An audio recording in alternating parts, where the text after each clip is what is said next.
Halo, selamat datang kembali di channel United Identity, channelnya fans Manchester United yang selalu berpikir logis dan sistematis. Ya, sambil menikmati kejuaraan FIFA Club World Club itu ya, yang nggak jelas. Tadi kemarin minggu pagi siapa Inter Miami ya lawan Al Nassr atau siapa. Terus juga malamnya Bayern Munchen lawan Auckland City, entah berapa gol kosong gitu ya, kayaknya udah bener-bener nggak menarik gitu bagi orang. Sampai katanya penontonnya dipindahin ke bagian kamera yang disorot gitu supaya terlihat penuh. Ya, sungguh-sungguh buang-buang duit kayaknya eventnya itu.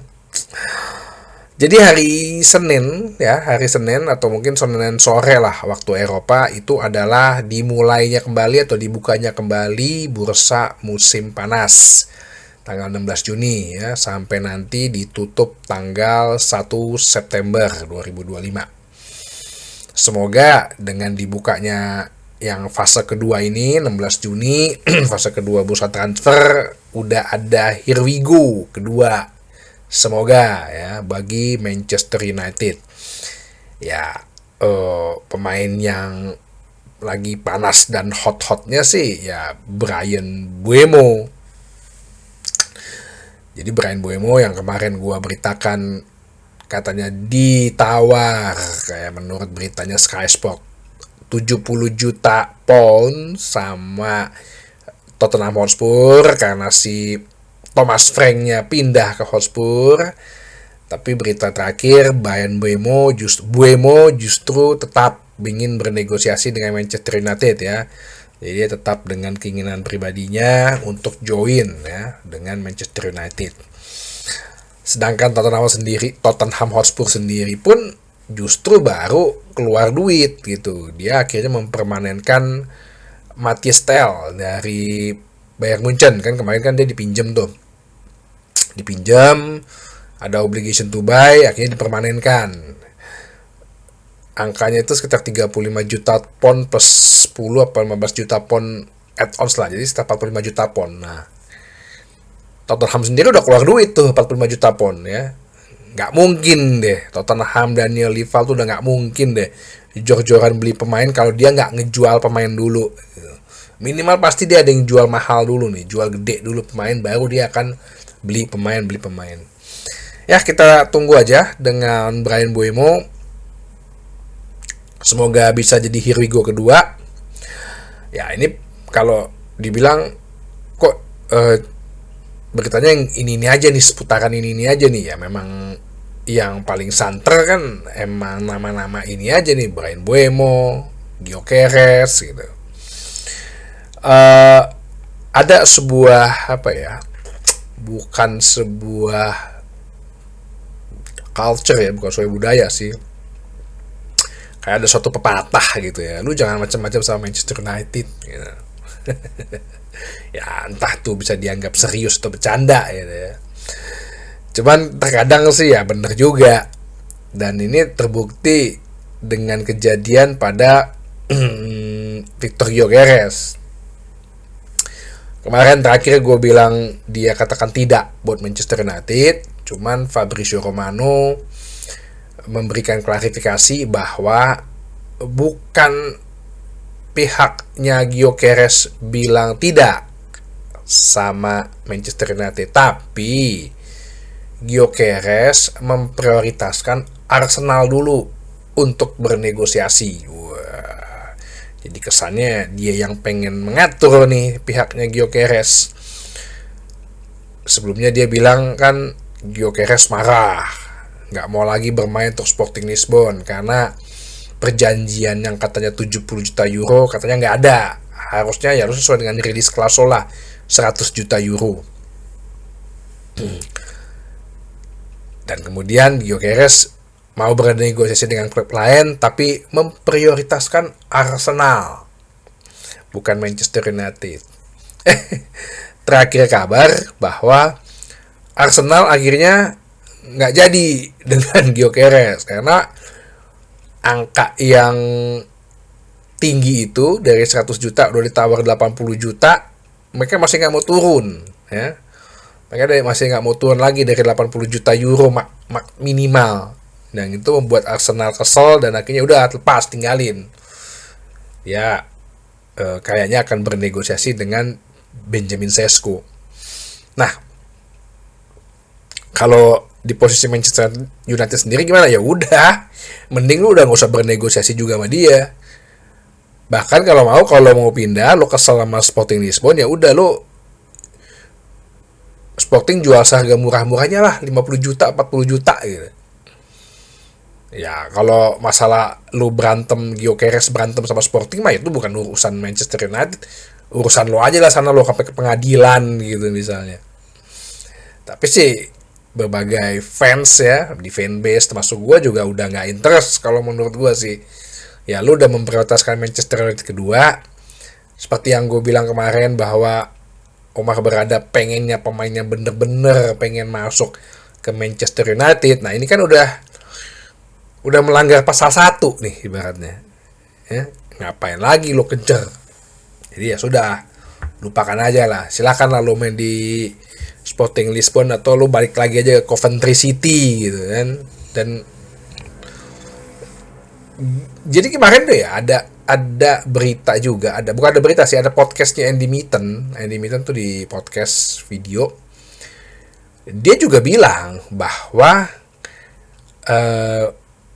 ya gue sih ngobrol sama beberapa petinggi Manchester United, beberapa orang-orang ya mungkin tim rekrutmen kali ya. Nama Gyökeres sendiri pun nggak muncul gitu loh, ya nggak pernah ada pemikiran atau nggak pernah ada ide atau gagasan memunculkan nama Gyökeres. Nah ini kan kembali kepada apa yang gue bilang sekitar 2-3 episode yang lalu bahwa ya sebenarnya kalau lo mau tahu ya yang tahu Gyökeres itu ya si Ruben Amorim. Kan kalau lo simak perjalanannya Gyökeres ini kan sebenarnya agak aneh kan. Umur 22 dia di Brighton, terus dipinjemin ke Swansea setahun, terus dipinjemin ke Coventry City, dipermanenin Coventry City ya 2 tahun di Coventry City. Divisi Championship loh. Ya, dia bisa mencetak sekitar 50-an gol lah. Terus dia diambil oleh Ruben Amorim di Sporting Lisbon. Tiba-tiba dalam 2 tahun dia melesat. Berarti lu bisa ambil kesimpulan apa? Ya dia cocok dengan pola 3-4-3 gitu. Di culture atau iklim Liga Portugal. Pertanyaannya, dia main dengan 3-4-3 dengan iklim Liga Inggris bisa nggak? Yang tahu siapa? Ya Ruben Amorim. Kalau emang namanya dia selama ini katanya Andy Mitten nggak ada dalam perbincangan, ya berarti kan seperti yang gue bilang, Ruben Amorim udah tahu ini pemain juga nggak bakal cocok, ya. Ya karena level lo juga sendiri dari Championship, dari Coventry City. Kalau lo mau main dengan di luar 3-4-3 ya level Coventry City itu mainnya. Gitu loh, ya, nyambung pemikirannya seperti itu. Jadi lo harus lihat juga. Itu makanya gue sedikit keraguan tuh ada dengan Gyökeres gitu loh. Ada keraguan gitu dengan. Makanya kan gue selalu gue bilang, ya termasuk gue itu bikin survei, ya gue sih lebih milih Osimhen ya. Ya dia terbukti dia jadi pencetak gol timnya di Liga Italia loh, masuk dalam Big 5 Liga loh. Ya walaupun kita mainnya lambat, taktikal segala macam, tapi dia bisa. Liga Galatasaray gitu ya, walaupun itu Liga Turki ya. Jadi kita tunggu aja. Ya gue rasa sih, menurut gue sih nggak perlu lagi dilanjutkan sih dengan Gyökeres ya. Masih banyak perdebatan mengenai Victor Osimhen, nanti mungkin gue akan bahas dalam satu episode sendiri. Kenapa sih kayaknya masih banyak perdebatan mengenai Victor Osimhen ya, masalah gaji lah, masalah harga, nanti gue akan coba bahas. Tapi di satu sisi justru nama Ekitike ini menjadi terus mencuat. Yang tadi katanya Liverpool Chelsea akan juga sebagai pesaing, ternyata sampai saat ini tidak pernah melakukan kontak apapun. Sedangkan menurut kabar berita, pihak Manchester United sudah ada yang berada di Frankfurt untuk melakukan ya komunikasi lah atau pembicaraan. Ini pemain yang juga dihargai 100 juta euro ya. Jadi Gyökeres 100 juta euro, Sesko 100 juta euro, Ekitike 100 juta euro. Ini kadang gue bingung juga ya pemain-pemain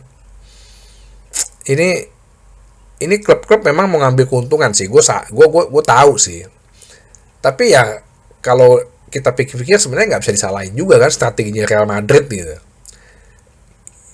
Pemain sekarang di labelin harga itu nggak kira-kira gitu, nggak mikir gitu.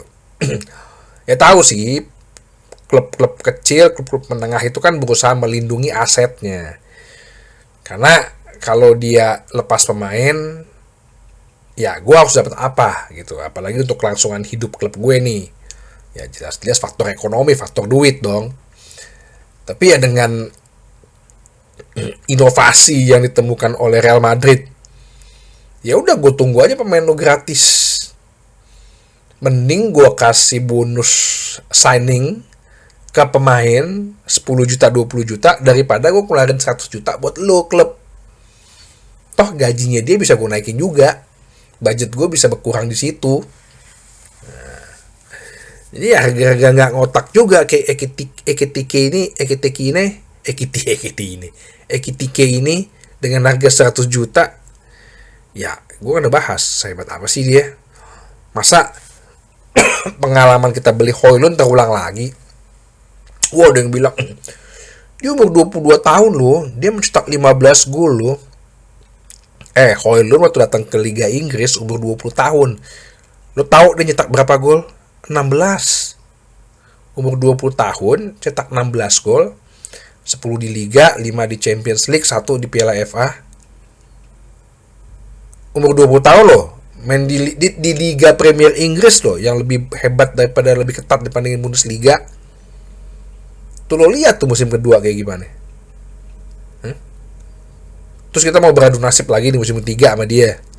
Terus kita mau beradu nasib lagi dengan membeli yang katanya pemain muda dengan harga mahal dari liga di luar Liga Inggris dengan segala macam public relation merchantnya gitu ya, medianya. Wah, dia mencetak 15 gol, dia ini tingginya mirip-mirip kayak Alexander Isak di Newcastle, gaya mainnya kayak Greenwood whatever gitu. Cuman ini 1 tahun ke depan ini masa urgentnya kita butuh striker yang proven. Gak usah bermain-main api lagi lah. Kalau mau cari-cari pemain-pemain muda, mau ngebitin pemain muda, ya udah Chidobe aja, dilatih fisiknya, ototnya, skillnya, kemampuannya, kasih mentor. Siapa mentor ya? Striker proven, striker jadi. Itu loh. Jadi kita tunggu juga ini berita. Gua sih agak lucu sih kalau ternyata benar-benar Ekitike ini dijadiin, ya agak lucu gue bilang. Ini sama aja kita jalan tempat, dan gue nggak yakin itu mungkin bukan kemauan Ruben Amorim. Oke, sampai situ aja bahasan kali ini. Sampai ketemu lagi di bahasan berikutnya di channel United Identity, channelnya fans Manchester United yang selalu berpikir logis dan sistematis. Terima kasih.